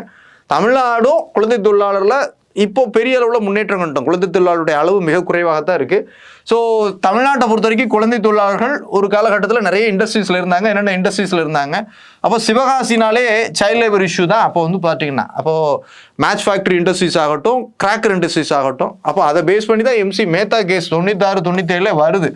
அப்போ அந்த ரிலேட்டடாக தான் அந்த அதில் என்ன விஷயங்கள்லாம் சொன்னாங்க அப்படின்றத பார்க்கணும். அதுமாதிரி சைல்டு லேபருடைய தீய விளைவுகள் என்ன, குழந்தை தொழிலாளரை தடுக்கிறதுக்காக கவர்மெண்ட் என்ன மெஷர்ஸ் எடுத்திருக்கு, அரசியலமைப்பு சட்ட முயற்சிகள் கான்ஸ்டியூஷனல் மெஷர்ஸ் என்ன, சட்டப்பூர்வ மெஷர்ஸ் நடவடிக்கைகள் என்ன, என்னென்ன கொள்கைகளை கொண்டு வந்திருக்காங்க, national policy and child labour 1987 என்ன விஷயம் இருக்குது, தமிழ்நாடு சில்ட்ரன் பாலிசி 2021 என்ன சொல்லுது, நேஷனல் சைல்டு லேபர் ப்ராஜெக்ட் அது என்ன சொல்லுது. இதுமாதிரி இந்த சைல்டு லேபரை தடுக்கக்கூடிய ஆக்ட் நம்ம பார்க்குறோம். 1986 சட்டம், 2016 திருத்தம். அது மாதிரி டொமஸ்டிக் ஒர்க்குகளில் குழந்தைகளை ஈடுபடுத்தக்கூடாதுன்னு தடுக்கக்கூடிய சட்டம், அதாவது இந்த ஸ்டாச்சுட்டரி மெஷர்ஸ் 2006, இதெல்லாம் நீங்கள் பார்க்கணும். அதுமாதிரி பார்த்தீங்கன்னா தேசிய குழந்தை உரிமைகள் பாதுகாப்பு ஆணையம், மாநில குழந்தை உரிமைகள் பாதுகாப்பு ஆணையம், national commission for protection of child rights, Tamil Nadu state commission for protection of child rights போன்ற அமைப்புகளை பார்க்கணும். அதுமாதிரி இந்த கோவிட் அண்ட் சைல்டு லேபர் அப்படின்ற டேட்டாவை நம்ம பார்க்கணும். கோவிட்டுக்கு அப்புறம் சைல்டு லேபருடைய அளவு அதிகரிச்சிருக்கா அப்படின்ற வியூவில் பார்க்கணும். தமிழ்நாடு எந்த அளவுக்கு பாதிக்கப்பட்டிருக்கு அப்படின்றதெல்லாம் அந்த சர்வேல பார்க்கணும். அடுத்தது பார்த்தீங்கன்னா role of NGOs in reduction of child labour அப்படின்றதையும் நம்ம பார்க்கணும். இது பார்த்தீங்கன்னா இந்த டாப்பிக்கை நம்ம ஓரளவு கவர் பண்ணிடலாம். ஸோ அப்போ இது வந்து லேபர் டிபார்ட்மெண்ட்டுடைய பாலிசி நோட்டா அப்படின்னு பார்த்தீங்கன்னா இதில் மத்திய அந்த தொழிலாளர் நலத்துறை அமைச்சகத்துடைய புள்ளி விவரங்கள் அடிப்படையிலையும் லேபர் டிபார்ட்மெண்ட் போனீங்கன்னா இந்த இனிஷியேட்டிவ்ஸை கொடுப்பாங்க. இதை நம்ம பார்த்துக்கலாம். அடுத்தது பார்த்தீங்கன்னா ஹெல்த்னாலே முழுக்க ஹெல்த் டிபார்ட்மெண்ட்டுடைய பாலிசி நோட் இங்கே தேவையான ஒன்றாக இருக்குது. ஸோ ஹெல்த் ஆரோக்கியம் பாருங்க ஹெல்த்தை பொறுத்த வரைக்கும் பார்த்தீங்கன்னா ஹெல்த் தொடர்பான முக்கியமான வைட்டல் ஸ்டாட்டிஸ்டிக்ஸ் அப்படின்னு சொல்லி அவங்களே கொடுக்குறப்ப பார்த்தீங்கன்னா என்னெல்லாம் இருக்குது, ஐஎம்ஆர் குழந்தை இறப்பு வீதம் infant mortality rate, MMR maternal mortality rate, அப்புறம் லைஃப் எக்ஸ்பெக்டன்சி தமிழ்நாட்டில் என்ன இருக்குது, டாக்டர் பேஷண்ட் ரேஷியோ என்ன இருக்குது, அது மாதிரி ஹெல்த் கேர் கவரேஜ் தமிழ்நாட்டில் எத்தனை பேர் கவர் ஆக, நேஷனல் அளவில் எந்த அளவுக்கு கவர் ஆகுறாங்க அப்படின்றதெல்லாம் நம்ம பார்க்கணும். ஸோ இது பார்த்தீங்கன்னா ministry of health and family welfare, மத்திய அரசுடைய ஹெல்த் அண்ட் ஃபேமிலி வெல்ஃபேர் ஆரோக்கியம் மற்றும் குடும்ப நலத்துறை அமைச்சகத்துடைய புள்ளி விவரங்களை பார்க்கணும். அது மாதிரி பார்த்தீங்கன்னா ஏற்கனவே 2023 நேஷனல் ஹெல்த் ப்ரொஃபைல் 2023 ரிலீஸ் ஆயிருக்கு. சிபிஹெச்ஏ அமைப்பு ரிலீஸ் பண்ணியிருக்காங்க. அதில் உள்ள புள்ளி விவரங்களை தமிழ்நாட்டுக்கு முக்கியத்துவம் கொடுத்து பார்த்தீங்கன்னா போதுமானது. இதை தவிர அவங்களே சொல்லிட்டாங்க ரீசன் ஹெல்த் இன் ஸ்கீம்ஸ் அப்படின்னு சொல்லிட்டாங்க. அப்போ நம்ம தமிழ்நாடு கவர்மெண்ட்டுடைய பாலிசி நோட் அப்படின்னு பார்க்குறப்ப பார்த்தீங்கன்னா டிஸ்ட்ரிக்ட் மென்டல் ஹெல்த் ப்ரோக்ராம் இருக்குது, மக்களை தேடி மருத்துவம் திட்டம் இருக்குது, யூனிவர்சல் ஹெல்த் கவரேஜ் மத்திய அரசுடைய திட்டத்தை நம்ம இம்ப்ளிமெண்ட் பண்ணிட்டு இருக்கோம், கலைஞருடைய வருமுன் காப்போம் திட்டம் இருக்கு, ஆயுஷ் மத்திய திட்டம் இருக்கு, இது மாதிரி பார்த்தீங்கன்னா நேஷனல் ஹெல்த் மிஷன் ஏற்கனவே இருக்கு, அதிலே பார்த்தீங்கன்னா நேஷனல் ரூரல் ஹெல்த் மிஷன் இருக்கு, நேஷனல் அர்பன் ஹெல்த் மிஷன் இருக்கு. 2005-6 தேசிய ஊரக சுகாதார இயக்கம், தேசிய நகர்ப்புற சுகாதார இயக்கம் 2011-12. இது மாதிரி பார்த்தீங்கன்னா Tamil Nadu urban health care project அப்படின்ற ஒரு ப்ராஜெக்ட் TNUHCP அப்படின்றது இருக்கு. அது மாதிரி Tamil Nadu health system reform programme ஒரு ப்ரோக்ராம் தான் தமிழ்நாடு அரசு செயல்படுத்திட்டு இருக்கிறாங்க. அதுக்கப்புறம் இன்னுயிர் காப்போம் திட்டம், அதுக்கப்புறம் நம்மை காக்கும் 48 திட்டம், இதெல்லாம் தமிழ்நாடு அரசுடைய சிறப்பு திட்டங்கள். இதை தவிர தேசிய மனநல ஆரோக்கிய திட்டம்னு ஒன்று இருக்குது, நேஷனல் மென்டல் ஹெல்த் ப்ரோக்ராம்னு ஒன்று இருக்குது. அது மாதிரி chief minister's comprehensive health insurance scheme, முதலமைச்சருடைய விரிவான அந்த மருத்துவ காப்பீட்டு திட்டம் நம்மகிட்ட போயிட்டு இருக்கு. யூனிவர்சல் ஹெல்த் கவரேஜ் மத்திய திட்டத்தை செயல்படுத்திட்டு இருக்கோம். அது மாதிரி ஹெல்த் டிபார்ட்மெண்ட் ரிலேட்டடான நிலைத்த மேம்பாட்டு இலக்குகள், சஸ்டைனபிள் டெவலப்மெண்ட் கோல் 3, அதுக்கான ஸ்ட்ராட்டஜிஸ் நம்ம என்ன ஃபாலோ பண்ணுறோம் இப்படின்ற விஷயங்கள்லாம் நம்ம பார்த்தோம்னா இந்த போர்ஷனை திருப்திகரமாக நம்ம என்ன பண்ண முடியும், ஃபேஸ் பண்ண முடியும் அப்ஜெக்டிவ் கொஷின்ஸ். அப்போ இது ஹெல்த் டிபார்ட்மெண்ட்டுடைய பாலிசி நோட்டு தான் ரொம்ப முக்கியத்துவம் பெறுது. அதுக்கப்புறம் இந்த ரிப்போர்ட்ஸை கொஞ்சம் பார்த்துக்கோங்க, நேஷனல் ஹெல்த் ப்ரொஃபைலையும் இதை பார்த்துட்டிங்கன்னா நீங்கள் கவர் பண்ணிடலாம். அடுத்தது பாருங்கள் விமன் எம்பவர்மெண்ட். பெண்களுக்கு அதிகாரம் அளித்தல் அப்படின்ற டாபிக், பெண்களுக்கு அதிகாரம் அளித்தல். விமன் எம்பவர்மெண்ட் அப்படின்னாலே பார்த்தீங்கன்னா பெண்களுக்கு அதிகாரம் அளித்தல் அப்படின்றப்ப பார்த்தீங்கன்னா நமக்கு பொதுவாகவே அதனுடைய பொருள் என்ன, அதனுடைய முக்கியத்துவம் என்ன, அதனுடைய பல்வேறு பரிணாமங்கள் இருக்குது. Social empowerment, economic empowerment, political empowerment. அப்போ சமூக அதிகாரம் அளித்தல், பொருளாதார ரீதியாக அதிகாரம் அளித்தல், அரசியல் ரீதியிலான அதிகாரம் அளித்தல் அப்படின்னு சொல்லி பார்க்கணும். அப்போ அவங்களுக்கு ஈக்குவலாக முக்கியத்துவம் கொடுத்தாதான் அப்போ ஜெண்டர் ஈக்குவாலிட்டிக்கு நம்ம இனிஷியேட்டிவ்ஸ் எடுத்திருக்கோம். அது மாதிரி பார்த்தீங்கன்னா விமன் எம்பவர்மெண்ட்டுக்கான அரசியலமைப்பு ரீதியான விதிகள் என்ன இருக்குது, சட்டப்பூர்வ விதிகள் என்ன இருக்குது அப்படிலாம் பார்க்கணும். அரசியலமைப்பு ரீதியாக 73 மற்றும் 74 சட்டத்திருத்தம் தான் பெண்களுக்கு 1/2 இடஒதுக்கீடு நம்ம கொடுக்க ஆரம்பித்தோம். 1/3 தமிழ்நாடு 1/2 கொடுக்குறோம். இதை தவிர தற்போது 106 சட்டத்திருத்தம் வந்துருச்சு, பெண்களுக்கு சட்டமன்றங்களில் பார்லிமெண்ட்டில் லோக்சபாவில் இடஒதுக்கீடு அப்படின்றதெல்லாம் இப்போ அந்த முயற்சிகளை மேற்கொண்டிருக்கோம். அது கொஞ்சம் தெளிவாக பார்த்துக்கோங்க. இதை தவிர விமன் எம்பவர்மெண்ட்டுக்கான சட்டப்பூர்வ நடவடிக்கைகள் என்ன பண்ணிட்டு இருக்கோம், கொள்கைகள் என்ன இருக்குது, பாலிசிஸ் என்ன இருக்குது, குறிப்பாக பார்த்தீங்கன்னா பெண்களுக்கு அதிகாரம் அளித்தல் கொள்கை 2000 என்ன சொல்லுது, அதுக்கப்புறம் இதை இம்ப்ளிமெண்ட் பண்ணுறதுக்கான தேசிய மகளிர் ஆணையம், தமிழ்நாடு மாநில மகளிர் ஆணையம், இவங்களெல்லாம் இந்த விஷயத்தில் நம்ம பார்க்கணும். இதில் பார்த்தீங்கன்னா ஸ்கீம்ஸ் தான் பார்க்கணும். சோஷியல் எம்பவர்மெண்ட்டுக்கு என்ன ஸ்கீம்ஸ் இருக்குது, எக்கனாமிக் எம்பவர்மெண்ட்டுக்கு என்ன ஸ்கீம்ஸ் இருக்குது, அரசியலமைப்பு ரீதியாக அவர்களுக்கு அதிகாரம் அளித்தலுக்கு என்னென்ன ஸ்கீம்ஸ் இருக்குது அப்படின்றத தரவாக பார்த்தீங்கன்னா நீங்கள் கவர் பண்ணிடலாம். அது மாதிரி குடும்ப வன்முறை, டொமஸ்டிக் வயலன்ஸ். டொமஸ்டிக் வயலன்ஸ்னாலே நம்ம பார்க்க வேண்டியது என்னது, டொமஸ்டிக் வயலன்ஸ் ப்ரொஹிபிஷன் ஆக்ட் தான், protection of women from domestic violence act, இந்த ஆக்டை தான் பார்க்கணும். இதெல்லாம் பார்த்தீங்கன்னா நீங்கள் சோஷியல் வெல்ஃபேர் டிபார்ட்மெண்ட்டுடைய பாலிசி நோட் எடுத்து பார்த்தீங்கன்னா அழகாக கவர் பண்ணிடலாம்.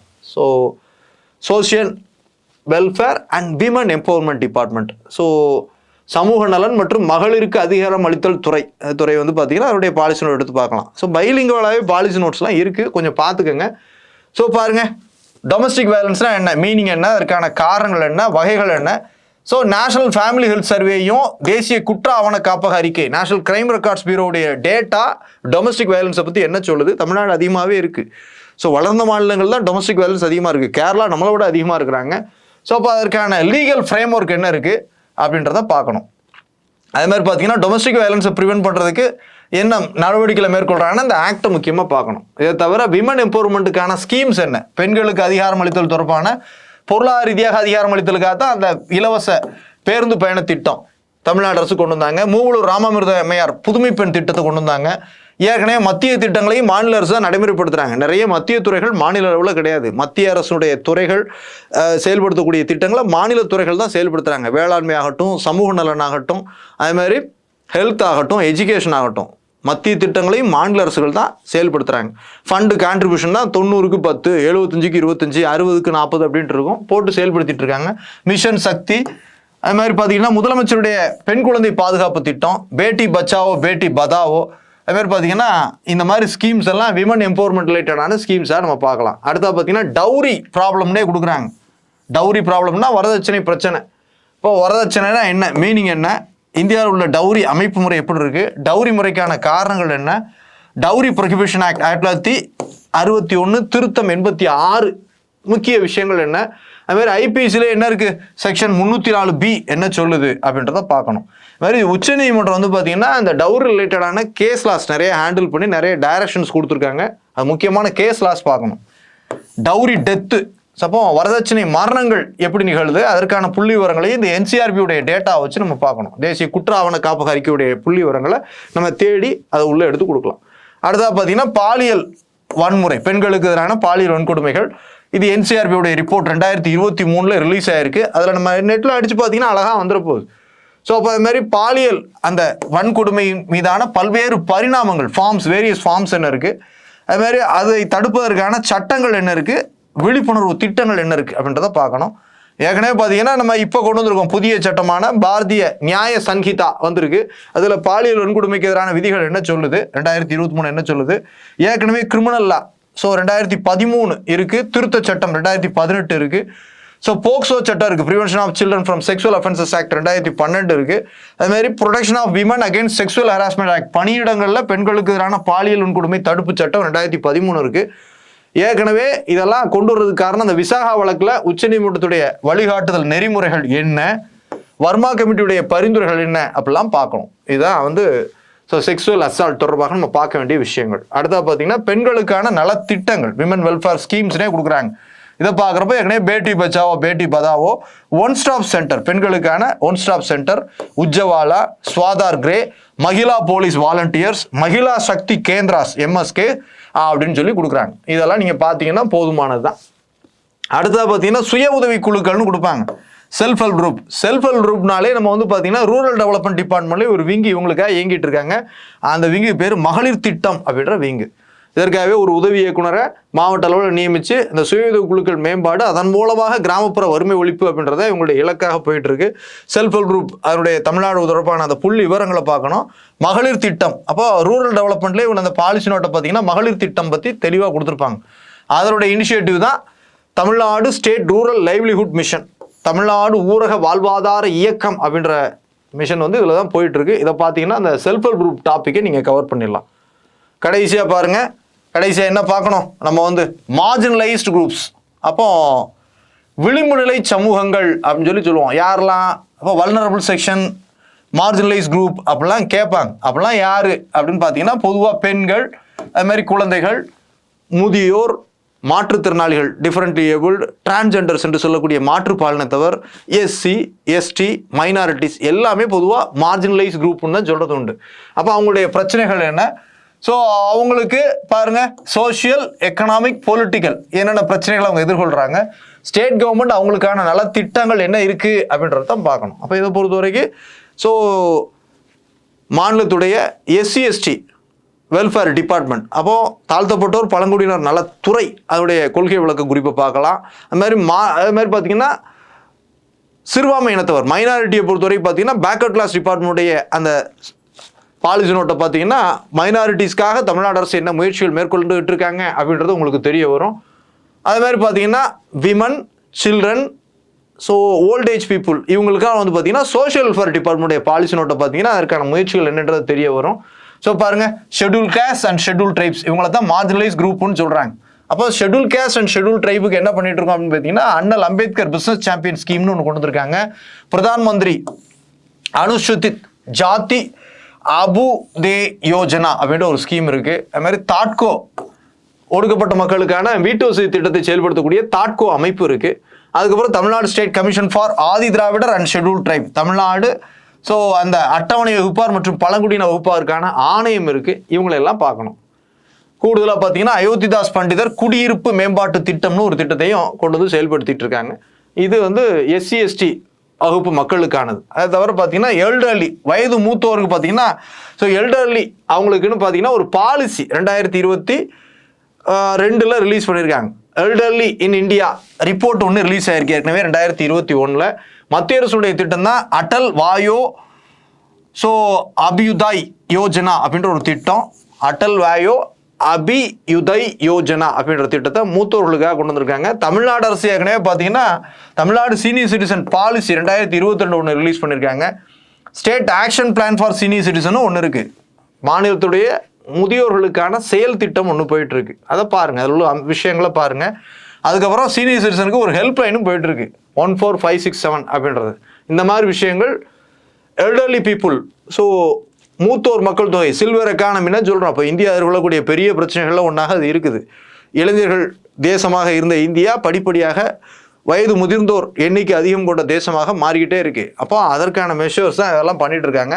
அதுக்கப்புறம் பீப்புள் வித் டிசபிலிட்டி, யார்? மாற்றுத்திறனாளிகள். மாற்றுத்திறனாளிகளை பொறுத்த வரைக்கும் அந்த டிஃபரெண்ட்லி ஏபிள் டிபார்ட்மெண்ட்டுக்கான பாலிசி நோட்டை பார்த்தீங்கன்னா என்னென்ன இனிஷியேட்டிவ்ஸ், உதவித்தொகை எவ்வளோ கொடுக்குறாங்க அப்படின்றதெல்லாம் நம்ம பார்க்கலாம். இப்போ அவங்களுக்கு ஸ்காலர்ஷிப் கொடுக்குறாங்க, இடஒதுக்கீடு கொடுக்குறாங்க, பென்ஷன் ஸ்கீம் கொடுக்குறாங்க. இதெல்லாம் வந்து அந்த பாலிசி நோட்டில் நமக்கு தெரிய வரும். அதுமாதிரி பார்த்தீங்கன்னா டிரான்ஸ்ஜெண்டர் ஸோ அந்த நம்ம பார்க்குறோம் மாற்றுத்திறனாளிகள் மாதிரியே யார்? திருநங்கைகள் என்று சொல்லக்கூடிய 3ஆம் பாலினத்தவர். தமிழ்நாடு அந்த டிரான்ஸ்ஜெண்டர் வெல்ஃபேர் போர்டே வச்சுருக்கோம். நம்ம வந்து பார்த்தீங்கன்னா ஸோ மாற்றுத்திறனாளிகள் நல வாரியம் மாதிரியே இங்கே திருநங்கைகளுக்கான நல வாரியம் 3ஆம் பாலினத்தவர் நல வாரியத்தை நம்ம அமைச்சிருக்கோம். அவங்களுக்காக ஏற்கனவே ஸ்மைல்னு ஒரு ஸ்கீம் போயிட்டுருக்கு. இதை தவிர நிறைய இனிஷியேட்டிவ்ஸ் பண்ணிகிட்டு இருக்கோம். அதெல்லாம் நீங்கள் சோஷியல் வெல்ஃபேர் டிபார்ட்மெண்ட்டுடைய பாலிசி நோட்லேயே பார்க்கலாம். அடுத்தது பார்த்தீங்கன்னா ரிலீஜியஸ் மைனாரிட்டிஸ் ஸோ மத வாரியிலான சிறுபான்மை இனத்தவர் அவர்களுக்கான முயற்சிகள்னு பார்க்குறப்போ backward class and religious minorities அவர்களுக்கான திட்டங்களை ஃபுல்லாக அந்த பேக்வர்ட் கிளாஸ் டிபார்ட்மெண்ட்டுடைய பாலிசி நோட்டில் நீங்கள் பார்க்கலாம். யார்? பிற்படுத்தப்பட்ட மற்றும் சிறுபான்மையினர் துறை, நலத்துறை, அந்த துறையுடைய கொள்கை விளக்க குறிப்பில் நீங்கள் பார்க்கலாம். இப்போ அவங்களுக்கு ஏற்கனவே வக்பு வாரியம் தமிழ்நாட்டில் இயங்கிட்டு இருக்கு. தமிழ்நாடு ஸ்டேட் மைனாரிட்டிஸ் கமிஷன் அப்படின்ற ஒரு அமைப்பு இருக்குது, டாம்கோ. அதுமாதிரி so TAMEDCO so Tamil Nadu linguistic minorities education so development corporation, economic development corporation போன்ற அமைப்புகள்லாம் இயங்கிட்டு இருக்கு. ஏற்கனவே பார்த்தீங்கன்னா உலைமாக்களுக்கான நல வாரியம், உலைமாக்கள் மற்றும் அந்த பணியாளர்கள் நல வாரியத்தையும் தமிழ்நாடு அரசு ஃபார்ம் பண்ணியிருக்கு. இதெல்லாம் சிறுபான்மை இனத்தவருக்கான நலத்திட்டம். ஏற்கனவே பிரதமருடைய 15 அம்ச திட்டத்தையும் மாநில அரசு செயல்படுத்திட்டு இருக்கு. அப்போ இந்த வகையெல்லாம் நம்ம பார்க்கணும். பிரதான் மந்திரி ஜன் விகாஸ் காரியக்ரம், PMJVK உள்ளிட்ட திட்டங்களையும் மாநில அரசு, மத்திய திட்டம் தான் மாநில அரசு சிறுபான்மை இனத்தவர் நலனுக்காக செயல்படுத்திட்டு இருக்காங்க. இந்த மாதிரி விஷயங்கள் நீங்கள் ஃபோக்கஸ் பண்ணிங்கன்னா இதை பார்த்துக்கலாம். அப்போ மார்ஜினலைஸ் குரூப்பை பொறுத்த வரைக்கும் SC ST அந்த வெல்ஃபேர் டிபார்ட்மெண்ட்டு, அதுக்கப்புறம் பார்த்தீங்கன்னா social welfare department, differently abled department, அதுக்கப்புறம் பார்த்தீங்கன்னா இந்த backward class and minorities welfare டிபார்ட்மெண்ட்டுடைய கொள்கை விளக்க குறிப்புகள்ல இருந்து தான் நிறைய கேள்விகள் வரப்போகுது. இதுதான் இங்கே உள்ள விஷயம். அடுத்தது பார்த்தீங்கன்னா கரண்ட் அஃபேர்ஸ்கள் உள்ளே நிறைய எல்லாமே நான் கரண்ட் அஃபேர்ஸை இன்க்ளூட் பண்ணி தான் உள்ளே கொடுத்துட்டேன். ஸோ டிகோட் பண்ணுறப்போ என்னென்ன கேட்க வாய்ப்பு இருக்குது, ஸ்கீம்ஸ் என்ன இருக்குது, என்னென்ன ரிப்போர்ட்ஸ் இருக்குதுன்னு சேர்த்தே கொடுத்துட்டேன். அப்போ இதுவே உங்களுக்கு கவர் ஆகிடும். ஸோ அவ்வளோதான் இங்கே நம்ம வந்து பார்க்க வேண்டியது தமிழ்நாடு எக்கானமி. அதுக்கப்புறம் பார்த்தீங்கன்னா சோஷியல் இஷ்யூஸ் இன் தமிழ்நாடு, அது பார்ஷியலாக எக்கானமி தான். ஒரு வகையில் பார்த்தீங்கன்னா 20 கேள்விகள். அப்போ நமக்கு ஜென்ரலாக இதை பார்க்குறப்ப என்னென்னு கேட்டிங்கன்னா நிறைய வந்து பார்த்தீங்கன்னா பள்ளி புத்தகங்கள் அடிப்படைனாலும் பள்ளி புத்தகங்கள் நமக்கு போதுமானதாக இருக்காது. அப்போ ஜென்ரலாக பள்ளி புத்தகங்களை தாண்டி கொஞ்சம் நர்சர்ஸும் ஸோ இணையதளத்தில் நம்ம கொஞ்சம் தேடி கொஞ்சம் டேட்டாக்கள் எடுக்கணும், நிறைய அறிக்கைகள் எடுக்கணும். கூடுதலாக வந்து பார்த்தீங்கன்னா ஸோ என்ன பண்ணணும், பாலிசி நோட் என்று சொல்லக்கூடிய கொள்கை விளக்க குறிப்புகளை நீங்கள் பார்க்கக்கூடிய பட்சத்தில் இந்த போர்ஷனை கவர் பண்ணலாம். பொதுவாக வந்து பார்த்தீங்கன்னா என்ன டிபார்ட்மெண்ட்டுடைய பாலிசி நோட் அப்படின்னு பார்க்குறப்ப பார்த்தீங்கன்னா ஸோ தமிழ்நாட்டை பொறுத்த வரைக்கும் இந்த பட்ஜெட்டு, அப்போ இது வந்து ஸோ நம்ம நியூஸ் பேப்பரை நல்லா தெளிவாக அனலைஸ் பண்ணிங்கனாலே இந்த ட்ரெண்ட் என்னன்றது உங்களுக்கு பிடிபட்டுரும். அதுக்கப்புறம் அக்ரிகல்ச்சர் டிபார்ட்மெண்ட்டு, அப்புறம் MSME அண்ட் இண்டஸ்ட்ரீஸ் டிபார்ட்மெண்ட்டு, அதுக்கப்புறம் பார்த்தீங்கன்னா இது அக்ரிகல்ச்சர் டிபார்ட்மெண்ட்டுடைய பாலிசி நோட்டு தான், அதுதான் திரும்பவும் வருது. அதுக்கப்புறம் பார்த்தீங்கன்னா எஜுகேஷன் டிபார்ட்மெண்ட்டுடைய policy note plus so poverty and எம்ப்ளாய்மெண்ட்டை பொறுத்த வரைக்கும் அந்த எம்ப்ளாய்மெண்ட் அண்ட் லேபர் டிபார்ட்மெண்ட்டுடைய பாலிசி நோட்டு. அதுக்கப்புறம் ஸோ இதை பொறுத்த வரைக்கும் ஹெல்த் டிபார்ட்மெண்ட்டுடைய பாலிசி நோட்டு. ஸோ ஹெல்த் அந்த ஃபேமிலி பிளானிங் ப்ரோக்ராம்லாம் முழுக்க அந்த ஹெல்த் டிபார்ட்மெண்ட்டுடைய அந்த ஃபேமிலி வெல்ஃபேர் ஹெல்த்லேயே வந்து ஃபேமிலி வெல்ஃபேர் விங்கினுடைய அந்த பாலிசி நோட்டை பார்க்குறப்போ இதெல்லாம் நீங்கள் கவர் பண்ணிடலாம். ஸோ சைல்டு லேபரை பொறுத்த வரைக்கும் அந்த டேட்டா தான் நிறைய இணையதள சோர்சஸ் நீங்கள் நிறைய பார்க்கலாம். நம்ம ஏற்கனவே குரூப் 2 மெயின்ஸ் போட்ட புத்தகங்கள்லாம் போதுமானதாக இருக்கும். ஹெல்த்தை பொறுத்தவரை பார்த்தீங்கன்னா அந்த ஹெல்த் டிபார்ட்மெண்ட்டுடைய பாலிசி நோட் ரொம்ப முக்கியத்துவம் பெறுது. ஏன்னா ஸ்கீம்ஸ்னே உடச்சே கொடுத்துட்டாங்க. அந்த ஸ்டாட்டிஸ்டிக்கல் டேட்டாஸ் மட்டும் நேஷனல் ஹெல்த் ப்ரொஃபைலையும் ministry of health and family welfare மத்திய அரசுடைய அந்த புள்ளி விவரங்களையும் நீங்கள் பார்த்தீங்கன்னா அது தமிழ்நாட்டுடைய நிலவரத்தையே பார்த்தீங்கன்னா போதுமானதாக இருக்கும். விமன் எம்பவர்மெண்ட்டை பொறுத்தவரை பார்த்தீங்கன்னா அந்த சோஷியல் வெல்ஃபேர் டிபார்ட்மெண்ட்டுடைய பாலிசி நோட் ஏற்கனவே உள்ள அந்த குரூப் 2க்கான அந்த கண்டென்ட் நீங்கள் ப்ரிலிம்ஸில் படித்த அந்த விமன் எம்பவர்மெண்ட் ரிலேட்டடான கண்டென்ட்டு அப்புறம் நான் சொன்ன டாப்பிக்குகள் சோஷியல் வெல்ஃபேர் டிபார்ட்மெண்ட்டுடைய பாலிசி நோட் பார்த்தீங்கன்னாலே இது நிறைய உங்களுக்கு கவர் ஆகக்கூடிய வகையில் இருக்கும். மார்ஜினலைஸ் குரூப்பை பொறுத்த வரைக்கும் ஸோ SC ST அந்த welfare department, backward class and minorities welfare department, social welfare department, differently able டிபார்ட்மெண்ட்டுடைய கொள்கை விளக்க குறிப்புகளை இந்த டாப்பிக்குகளை நீங்கள் உடச்சி அதற்கான ரெலவெண்ட் ஃபேக்ட்ஸ் அண்ட் கண்டென்ட்டை நீங்கள் படிச்சுக்கிட்டீங்கனாலே போதுமானது தான். இதுவே உங்களுக்கு இந்த யூனிட்டை கவர் பண்ணுறதுக்கு யூஸ் ஆக போதுமானதாக இருக்கும் அப்படின்னு சொல்லி நினைக்கிறேன். ஸோ 20 கொஷின்ஸ் இதில் கேட்குறாங்க. மிக எளிமையான போர்ஷன்ஸ் தான். கொஞ்சம் current affairs and facts and datas கொஞ்சம் இம்பேக்ட் இதில் கொஞ்சம் அதிகமாகவே இருக்கும். ஸோ நிறைய படிக்க முடியாது அப்படின்னாலும் திரும்ப கோத்ரூ பண்ணணுன்றது ரொம்ப முக்கியமான விஷயம். இயல்பாகவே நமக்கு வந்து ஒரு கெஸ் பண்ணியே போட முடியும். ஸ்டாட்டிஸ்டிக்கல் டேட்டாஸை கொஞ்சம் யூகிச்சே நம்மளால் என்ன பண்ண முடியும், சரியாக ஆன்சர் பண்ண முடியும். ஸோ மெமரைஸ் பண்ண முடியாட்டாலும் திரும்ப இதை கலெக்ட் பண்ணுங்கள், அதை நல்லா தரோவாக ரீட் பண்ணுங்கள், நல்லா ரிவிஷன் பண்ணுங்கள். அப்படின்றப்போ வந்து நம்ம வந்து ஸோ அந்த மார்க் பர்சன்டேஜ் வந்து இயல்பாகவே அதை திரும்ப அதை நம்ம ஹார்ட் ஒர்க் பண்ணுறப்போ என்ன ஆகும், மார்க்கினுடைய அளவு அதிகரிச்சுக்கிட்டே இருக்கும். அடுத்தது பார்த்தீங்கன்னா நிறைய டெஸ்ட்டு போடுங்க. மல்டிபிள் சாய்ஸ் கொஷின் வைஸ் நிறைய டெஸ்ட்டு போடுறப்போ வந்து பார்த்தீங்கன்னா என்ன ஆகும், உங்களுடைய பர்ஃபார்மன்ஸ் வந்து அங்கே எக்ஸாமில் மிக அதிகமாகவே இருக்கும். ஸோ இங்கே MCQ செட்டு தானே இல்லையா, நிறைய MCQ செட்டை ப்ராக்டிஸ் பண்ணுங்கள், நிறைய டெஸ்ட் அட்டன் பண்ணுங்கள். அப்படின்றப்போ இந்த போர்ஷன் வந்து என்னவாகும், உங்களுக்கு அதிக மார்க்கை பெற்றுத்தரும். ஸோ ஒவ்வொரு டாப்பிக்கையும் டீகோட் பண்ணி கொடுத்துருக்கேன். இதில் உள்ள ஒவ்வொரு சப் டாப்பிக்களையும் தரவு ஐட்டமா அப்படின்றத என்ஷோர் பண்ணிக்கோங்க. இது நிச்சயமாக உங்களுக்கு யூஸ் ஆகும். அடுத்ததாக நான் வந்து உங்களுக்கு ஸோ தமிழ்நாடு ஜியாகிரஃபி அதுமாதிரி பாலிட்டி அண்ட் அட்மினிஸ்ட்ரேஷன் இதெல்லாம் நான் தனியாக டீகோட் பண்ணி தரேன். ஸோ இதை யூஸ் பண்ணிக்கோங்க. தேங்க்யூ.